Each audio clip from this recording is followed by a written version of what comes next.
सभी को नमस्कार। उम्मीद आप काफ़ी अच्छे हो और ये भी उम्मीद है कि आपकी काफ़ी अच्छी स्टडी भी चल रही होगी। आज अपन देखो प्रारंभ कर रहे हैं। प्रारंभ क्या करें, 3 वीडियो में अपनी चर्चा भी हो चुकी है। पहला लेसन जो अपने कक्षा 10 सामाजिक विज्ञान का है, आज उसके चौथे वीडियो में अपन चर्चा करेंगे। और लास्ट वीडियो में याद करो अपनी समाप्ति कहाँ हुई थी। लास्ट में मैंने लिख दिया था गुप्त साम्राज्य, और फिर मैंने कहा था कि गुप्त साम्राज्य की चर्चा होगी अपने नेक्स्ट वीडियो में। तो गुप्त काल बोर्ड पे लिखा हुआ है, या गुप्त वंश लिख देते हैं इसको, गुप्त साम्राज्य लिख देते हैं, कोई सा भी लिख दो जो आपको अच्छा लगे। अब सबसे पहले तो इसका संस्थापक हमें पता होना चाहिए। ये याद मत करना, समय 275 से 550 ईस्वी तक भारत में जिस वंश का शासन रहा उस वंश को अपन गुप्त वंश कहते हैं। आपसे एग्जाम में कोई भी नहीं पूछेगा कि गुप्त वंश का साम्राज्य कब से कब तक रहा था। ये केवल अपनी एक इतिहास की रूपरेखा बन जाए, इसलिए मैंने एक कोष्टक में लिखा है। आपको ये याद करने की कोई आवश्यकता नहीं है। गुप्त वंश का जो संस्थापक था या गुप्त वंश की जिसने स्थापना की थी उसका नाम था श्री गुप्त। गुप्त तो देखो आएगा ही आएगा। सम्मान के लिए हम किसी के नाम के आगे श्री तो वैसे भी लगा देते हैं, बहुत आसान सा नाम है। गुप्त वंश का संस्थापक कौन था? श्री गुप्त। अब सुनना, 275 ईस्वी में श्री गुप्त ने गुप्त वंश की स्थापना कर दी। श्री गुप्त कुछ समय तक शासक रहा। उसके बाद में श्री गुप्त का एक बेटा था जिसका नाम था घटोत्कच। घटोत्कच ने कुछ समय तक शासन किया। ना तो श्री गुप्त का कोई महत्वपूर्ण योगदान है इतिहास में, ना ही घटोत्कच का कोई महत्वपूर्ण योगदान है। घटोत्कच के बाद में जो शासक बनता है उसका नाम था चंद्रगुप्त प्रथम। चंद्रगुप्त नाम से 2 राजा रहेंगे। एक तो देखो मौर्य काल में भी अपन ने चंद्रगुप्त मौर्य पढ़ा था, वो चंद्रगुप्त मौर्य था, और ये चंद्रगुप्त प्रथम है। और गुप्त वंश में ही एक और आएगा चंद्रगुप्त द्वितीय, तो ज्यादा कंफ्यूज मत हो जाना। ये इस गुप्त वंश का जो सबसे पहला और सबसे महान शासक था। हालांकि गुप्त वंश में तो इससे भी महान आएगा, लेकिन पहला महान शासक कौन था? चंद्रगुप्त प्रथम। इसलिए गुप्त वंश का वास्तविक संस्थापक किसे माना जाता है? चंद्रगुप्त प्रथम को। ये दोनों याद रखोगे। अगर आपसे केवल गुप्त वंश का संस्थापक पूछे तो श्री गुप्त आ जाएगा, और आपसे गुप्त वंश का वास्तविक संस्थापक पूछे तो चंद्रगुप्त प्रथम आ जाएगा। चंद्रगुप्त प्रथम के बारे में अपने को 2 बातें और ध्यान रखनी है। कौन कौन सी? चंद्रगुप्त प्रथम ने 319 ईस्वी में गुप्त संवत चलाया। देखो चंद्रगुप्त प्रथम ने जो शासन किया था ना, वो किया था 319 ईस्वी से लेकर 335 ईस्वी तक। ये इसका शासन काल था। किसका? चंद्रगुप्त प्रथम का। हालांकि अपनी पुस्तक में यहाँ 320 बता रखा है, तो अपने को 319 ध्यान रखेंगे। 319 ईस्वी में जैसे ये शासक बना, शासक बनते ही इसने एक संवत चला दिया, और उस संवत का क्या नाम था? गुप्त संवत। तो एक तो ये ध्यान रखना आपको, गुप्त संवत किस शासक ने चलाया था? चंद्रगुप्त प्रथम ने। एक आपको याद रखना है, चंद्रगुप्त प्रथम ने हूण राजकुमारी जिसका नाम था क्या? कुमार देवी, वो सॉरी लिच्छवी वंश के राजकुमारी थे। लिच्छवी वंश की राजकुमारी जिसका नाम था कुमार देवी। राजकुमारी कुमार देवी से विवाह किया।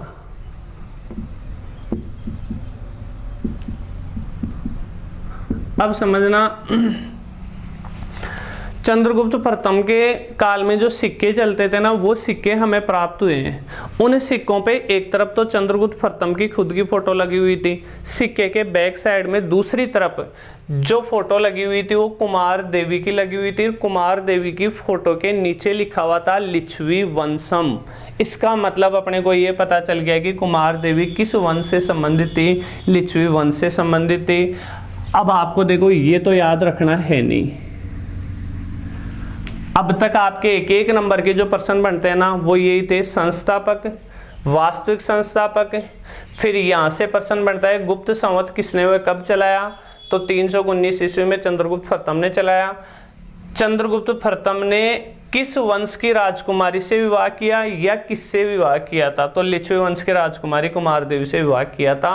अब इस वंश का जो सबसे शक्तिशाली, सबसे प्रतापी, सबसे महान जो शासक था उसका नाम था समुद्रगुप्त, जो अपने 4 नंबर का क्वेश्चन बनवाता है, चौथे नंबर का ही वो शासक था।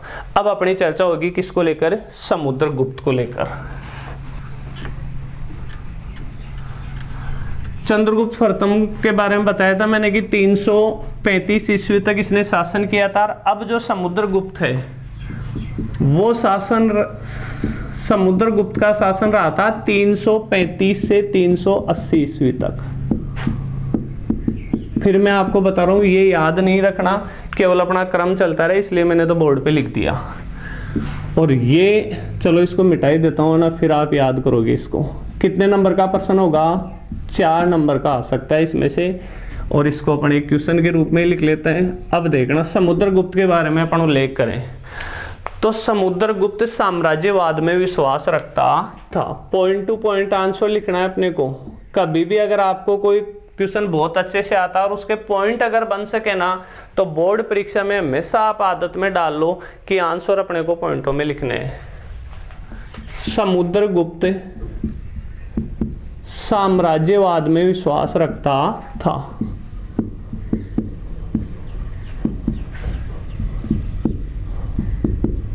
समझाऊंगा इसका मतलब क्या होता है। पहले दूसरा पॉइंट देखो, समुद्रगुप्त का दरबारी कवि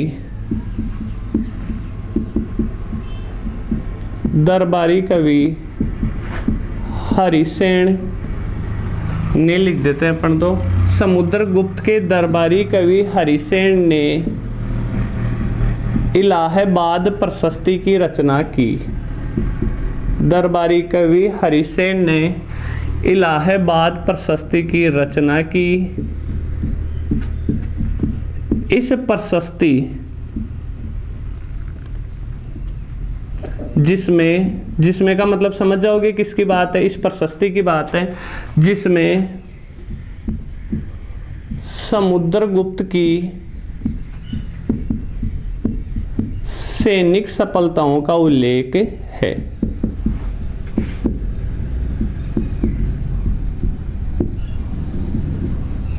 एक पॉइंट और लिखते हैं, फिर तीनों साथ समझाऊंगा आपको।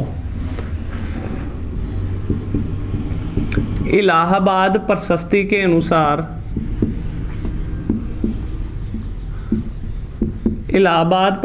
के अनुसार समुद्रगुप्त कभी भी युद्ध नहीं हारा, इसलिए समुद्रगुप्त को भारत का नेपोलियन कहते हैं।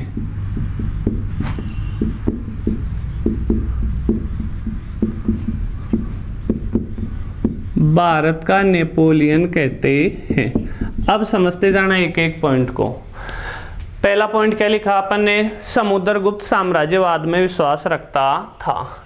ये जैसे समुद्रगुप्त के साम्राज्य का क्षेत्र है, समझ गए बात, यहां से लेके यहां तक समुद्रगुप्त के साम्राज्य का विस्तार है।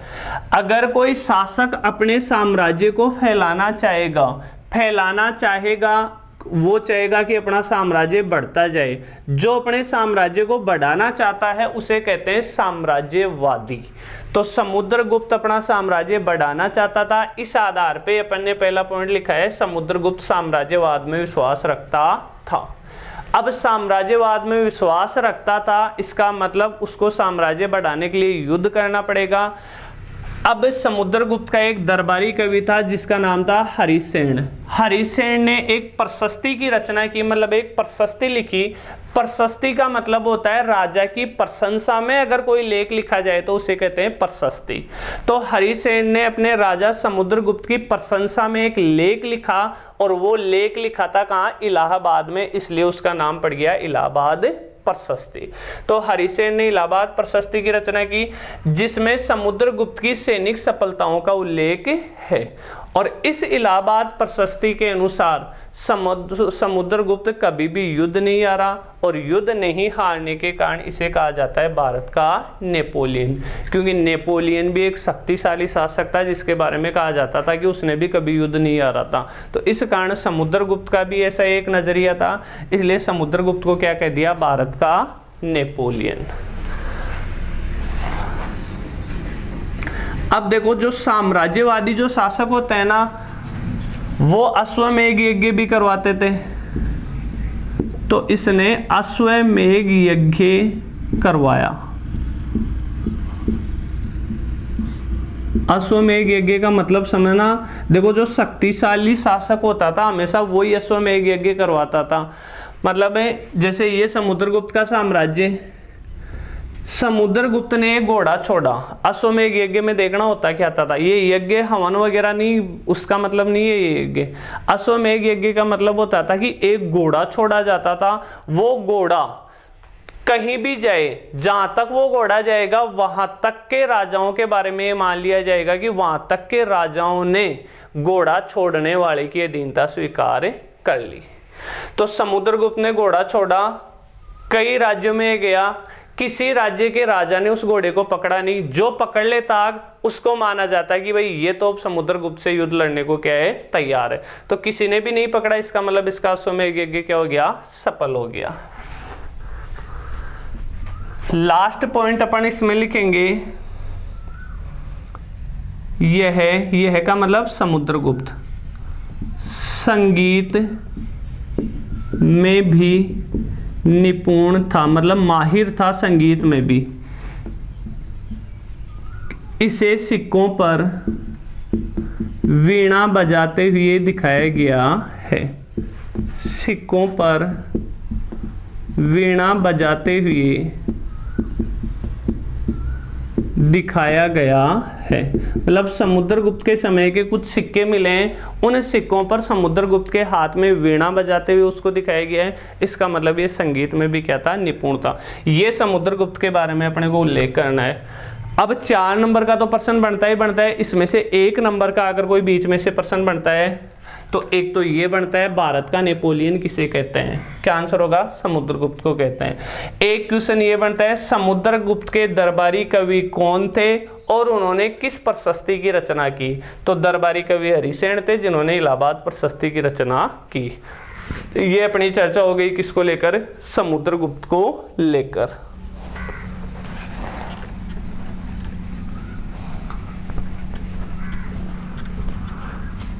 अब उसके बाद में जो गुप्त वंश के जो शासक थे ना, देखो इतनी सी चीज दिमाग में रखना, गुप्त वंश के राजाओं में से 4 नंबर का प्रश्न केवल समुद्रगुप्त का बनता है और बाकी राजाओं का 1-1 नंबर का प्रश्न ही बनेगा। तो जैसे समुद्रगुप्त के बाद में जो शासक आया वो था चंद्रगुप्त द्वितीय। समुद्रगुप्त से पहले तो था चंद्रगुप्त प्रथम और समुद्रगुप्त के बाद में आ गया चंद्रगुप्त द्वितीय। इसमें आपको एक ही लाइन याद रखनी है, इसने शक विजय के उपलक्ष्य में विक्रमादित्य की उपाधि धारण की।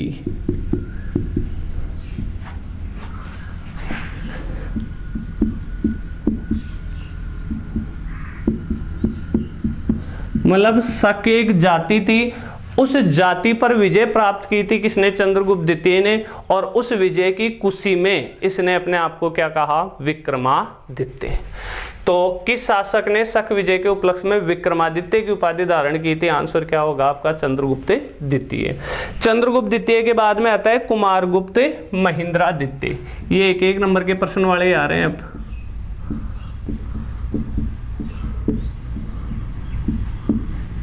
कुमारगुप्त महेंद्रादित्य, देखो कुमारगुप्त महेंद्रादित्य ने एक विश्वविद्यालय की स्थापना की थी, उस विश्वविद्यालय का नाम था नालंदा विश्वविद्यालय। इसने नालंदा विश्वविद्यालय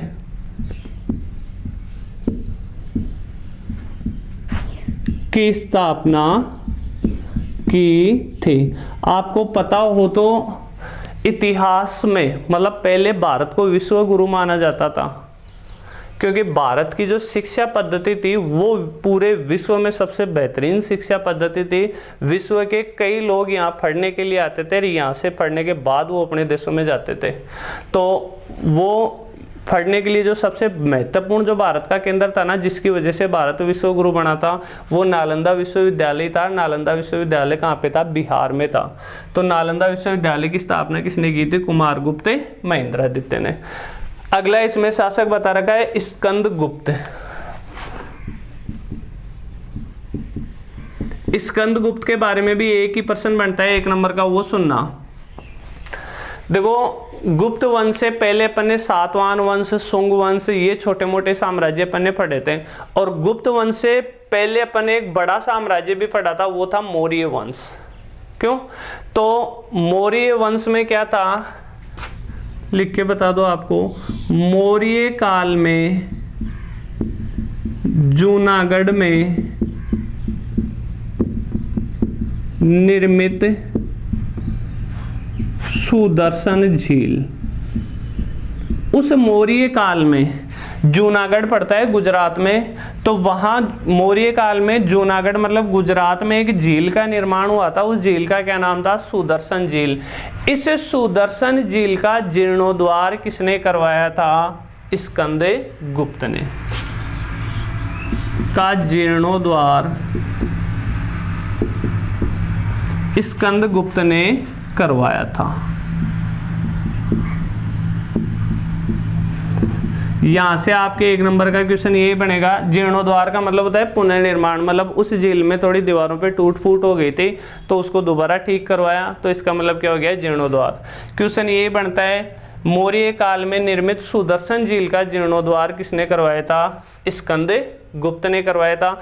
गुप्त साम्राज्य के शासक आपके कंप्लीट, समझ गए बात। गुप्त साम्राज्य में जो एक ही प्रतापी और सबसे महान शासक था, जिसका अपन ने 4 नंबर का क्वेश्चन की चर्चा कर ली। तो गुप्त काल के राजाओं की चर्चा तो कंप्लीट। अब अपन बात करेंगे क्या? गुप्त काल की सांस्कृतिक उपलब्धियों। लास्ट क्वेश्चन है गुप्त काल का।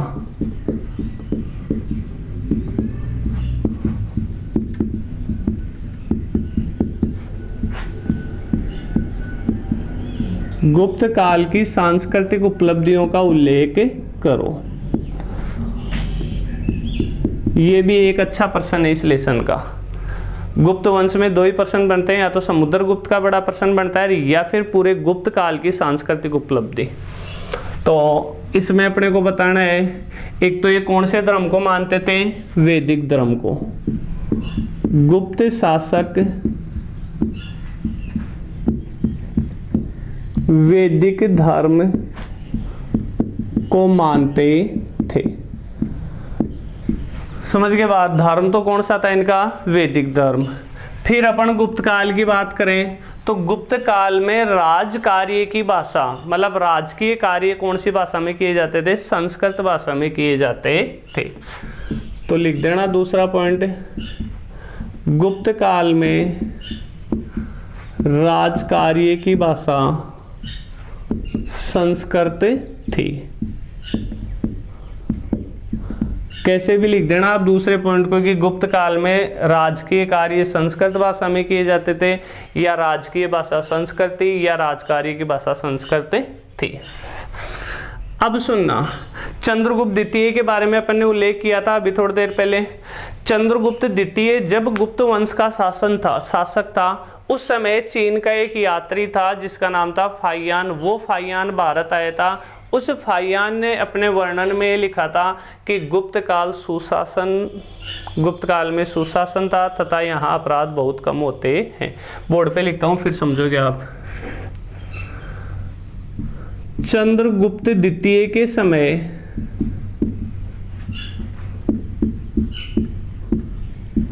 चीनी यात्री, मतलब चीन का एक यात्री था, चीनी यात्री फाहियान, फा फिर आधा है यान, फाहियान भारत आया था, जिसने लिखा कि क्या लिखा है इस फाहियान ने कि गुप्त काल में सुशासन था तथा अपराध बहुत कम होते थे।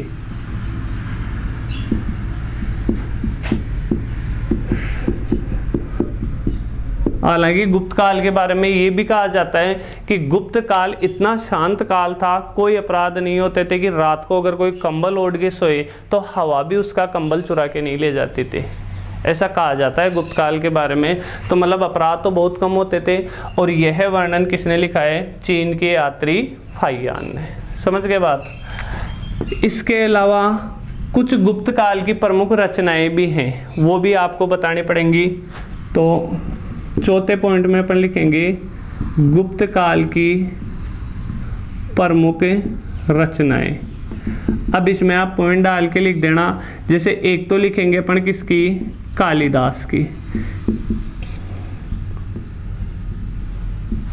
कालिदास ने एक नाटक लिखा था जिसका नाम था अभिज्ञान शाकुंतलम।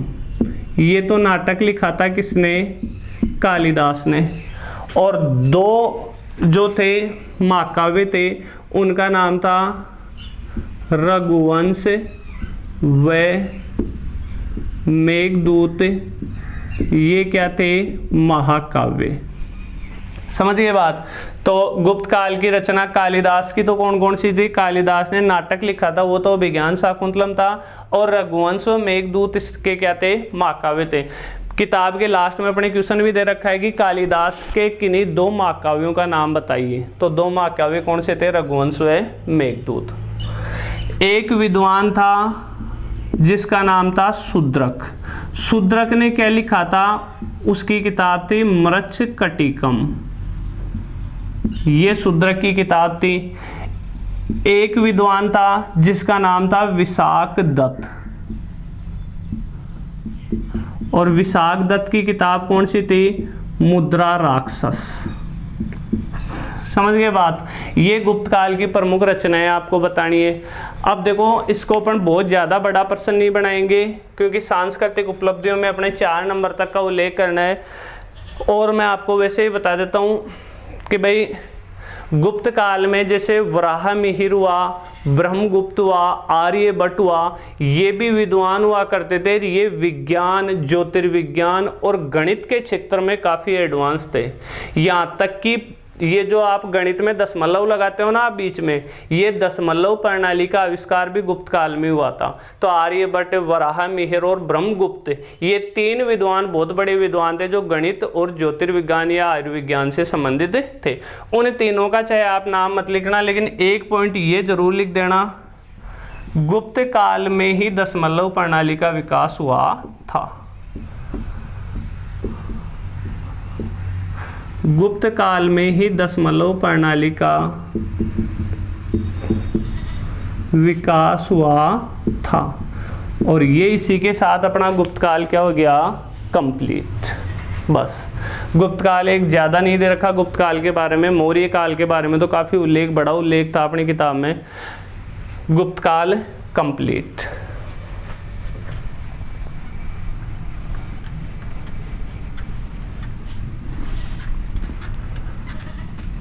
अब देखो, गुप्त वंश के बाद में लगभग 6वीं शताब्दी ईस्वी में भारत में एक राजवंश आया था। उस वंश का नाम था वर्धन वंश। तो वर्धन वंश में भी जैसे प्रभाकर वर्धन हुआ, हर्षवर्धन हुआ, कई महान शासक हुए थे। अब उनके बारे में भी अपने कोई प्रश्न नहीं बनता है एग्जाम में। एक जो हर्षवर्धन जो था विद्वान, हर्षवर्धन के समय चीन का एक यात्री था जिसका नाम था हेनसांग, वो भारत आया था। एक तो ये क्वेश्चन बनता है, ध्यान रखना। यहाँ भी अभी अपन ने देखा था कि चीनी यात्री फाहियान आया था किसके समय? चंद्रगुप्त द्वितीय के समय। और चीनी यात्री हेनसांग आएगा किसके समय? हर्षवर्धन के समय। एक तो हर्षवर्धन के बारे में ये बात ध्यान रखनी है, और एक ध्यान रखनी है हर्षवर्धन की 3 रचनाएं। तो अपन 2 क्वेश्चन लिख देते हैं साथ में। गुप्त वंश समाप्त हो चुका, उसके बाद में 2 प्रश्न आपको वर्धन वंश के याद रखने हैं। वो कौन कौन से हैं? चीनी यात्री हेनसांग किसके समय भारत आया था?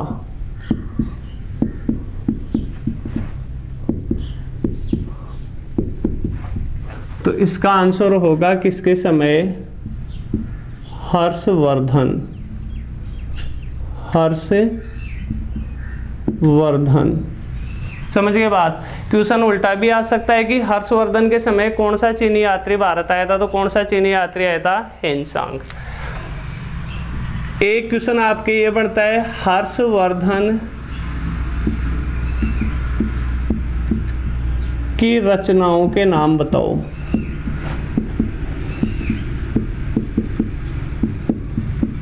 समझ गए बात? तो हर्षवर्धन की 3 रचनाएं थी, रत्नावली,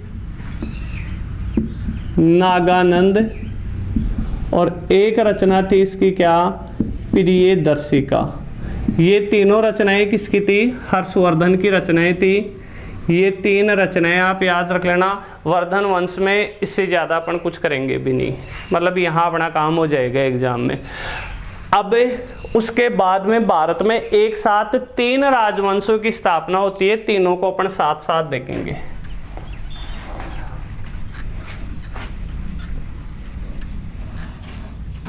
जैसे यहां इधर लिख देता हूं मैं, एक तो होगा अपने क्या? पाल वंश, शायद हो सकता है, मैं आपको दिखाई नहीं दे रहा हूं। एक होगा कौन सा वंश? राष्ट्रकूट वंश, बोर्ड तो दिखाई दे रहा होगा आपको। और एक होगा क्या? गुर्जर प्रतिहार वंश।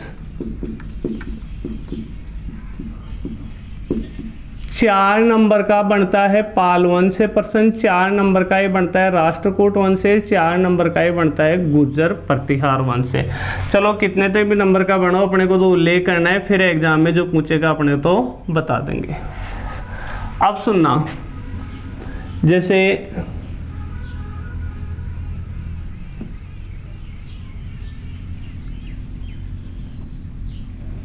ये अपना इंडिया का मैप बना देते हैं अपन छोटा सा।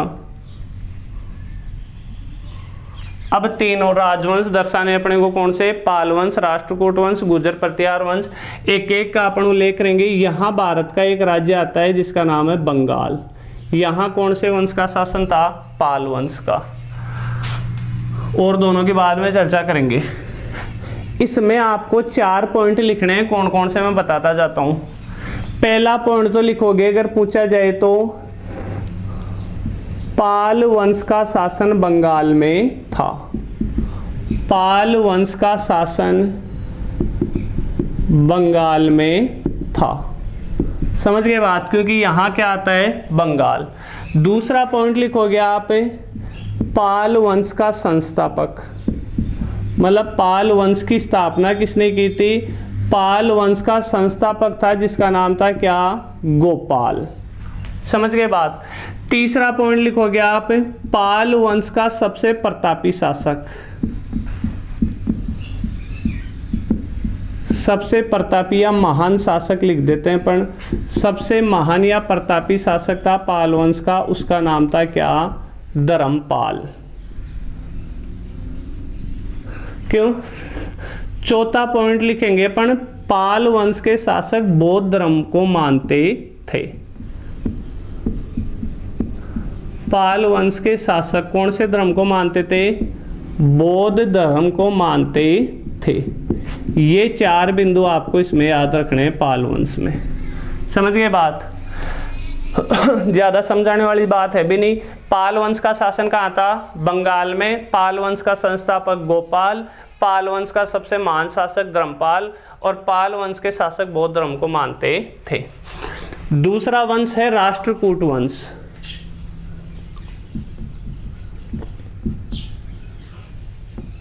अब इसका उल्लेख करेंगे, पर वही 4 पॉइंट लिखेंगे। यहां जो लिखे थे ना, वो 4 पॉइंट लिखने हैं अपने को। तो पहला पॉइंट, पाल वंश का शासन बंगाल में था, इसमें लिख देंगे राष्ट्रकूट वंश का शासन दक्षिणी भारत में महाराष्ट्र में था। मिला मध्यण आपस में, यहां तक पाल वंश कंप्लीट। राष्ट्रकूट वंश का शासन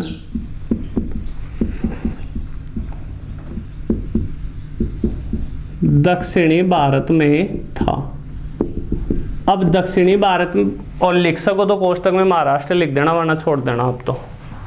दूसरा पॉइंट फिर अपन बात करेंगे संस्थापक। तो राष्ट्रकूट वंश का संस्थापक, राष्ट्रकूट वंश का जो संस्थापक था उसका नाम था क्या? दंती दुर्ग। समझ गए बात? क्या नाम था? दंती दुर्ग। फिर बात करेंगे अपन राष्ट्रकूट वंश का सबसे महान शासक।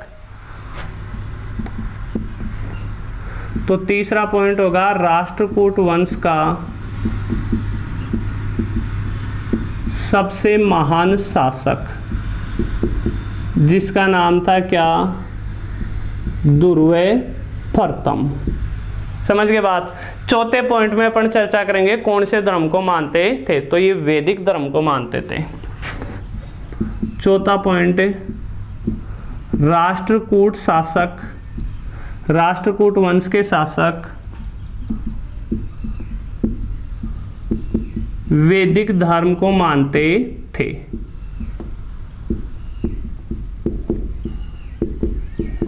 ये अपना राष्ट्रकूट वंश से कंप्लीट। तीसरा कौन सा है? गुर्जर प्रतिहार वंश। राजस्थान के नीचे गुजरात, तो गुजरात है तो कौन सा वंश है? गुर्जर प्रतिहार वंश। समझ गए बात? लगभग यही पॉइंट लेंगे अपन। तो पहला पॉइंट तो क्या, शासन कहाँ था? तो इनका शासन कहाँ था? गुजरात में। तो पहला पॉइंट लिखोगे आप, गुर्जर प्रतिहार वंश का शासन गुजरात में था। पहला पॉइंट तो ये लिख देना। दूसरा फिर अपन संस्थापक लिखेंगे। तो दूसरा पॉइंट लिख देना, इस वंश का संस्थापक, मतलब गुर्जर प्रतिहार वंश का संस्थापक जिसने गुर्जर प्रतिहार वंश की स्थापना की, उसका नाम था नागभट्ट प्रथम। फिर तीसरे पॉइंट में बात करेंगे सबसे महान शासक। तो तीसरा पॉइंट लिख देना आप, गुर्जर प्रतिहार वंश का सबसे महान शासक, महान शासक जिसका क्या नाम था? भोज प्रथम। भोज प्रथम लिख देना, चाहे इसी को कहते हैं क्या? मिहिर भोज। जो आपको दोनों में से याद रह जाए वो आप लिख देना। अब देखो चौथे पॉइंट में अपन धर्म की चर्चा कर रहे थे। तो गुर्जर प्रतिहार वंश के तो अलग अलग शासक अलग अलग धर्म को मानते थे। तो चौथा पॉइंट अपन धर्म से संबंधित तो लिख नहीं सकते। एक गुर्जर प्रतिहार वंश का शासक था वत्सराज, वो लिख देना। वत्सराज ने सम्राट की उपाधि धारण की। अगर ये भी किसी एक धर्म को मानते तो अपन चौथा पॉइंट वो ही लिख देते। ये अपने तीन राजवंशों को लेकर एक साथ चर्चा हो चुकी है। एक साथ चर्चा क्यों करते हैं इसकी? क्योंकि इन तीनों के बीच एक संघर्ष हुआ था जिसे कहते हैं त्रिकोणीय संघर्ष। एक दूसरे के साथ इन्होंने युद्ध किया था। हालांकि इस युद्ध का अपने किताब में कोई उल्लेख नहीं है, अपने तो जो उल्लेख था ना वो मैंने बोर्ड पे लिख दिया है, आप इसको उतार लेना और बढ़िया तरीके से याद कर लेना। अब आज की क्लास यहीं तक होगी। उसके बाद में चोल प्रशासन, पल्लव प्रशासन और कनिष्क, इन तीन बिंदुओं को लेकर अपनी चर्चा और बची इस लेसन की। मतलब जो नेक्स्ट वीडियो होगा उसमें अपना ये लेसन भी कंप्लीट हो जाएगा। नेक्स्ट वीडियो में फिर मुलाकात करते हैं। तब तक के लिए धन्यवाद। जय हिंद, जय भारत।